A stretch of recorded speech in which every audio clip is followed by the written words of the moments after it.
dénkaan bi sëriñ bi da koo dénkoon Cheikh Abdullah Al-Hassani muy dénkaan bu am solo nag. sëriñ bi sax nee na ko ci laabire la woo xam ne dalay wommat rek jëmale aljanna. da koo tàmbalee bismillahi rahmaani rahim teg ci sant yàlla teg ci julli ci sang ba sallallahu alayhi wa sallam ne ko yow mbokk mu baax mii di Abdullah Al-Hassani maa ngi jëme ci yow laabire woo xam ne dalay wommat rek jëmale aljanna.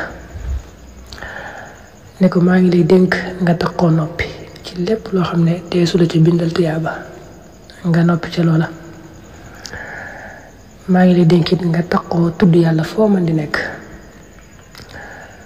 ne ko noppi daa bokk ci sabab yi gën a am doole yi tax nga mën a mucc ci lépp loo xam ne danga koo ragal di ko daw. mooy lépp loo xam ne daal ragal nga loolee di ko daw noppi bokk na ci la ca gën a mën a musal.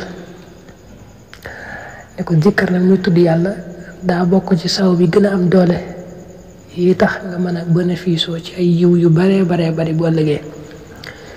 tudd yàlla daal daa mel ne ab denc rek looy denc rek bu ëllëgee nag nga génne ko muy njariñ yu baree bari bénéfice yu baree bari ci ay yiw.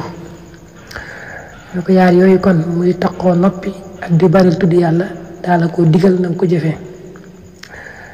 ne ko maa ngi lay tere ngay lijjanti sikkus kenn bul soxlawoo sikkus kenn wa nahaytuka anil ishtighal bi ghaybi ghayrik.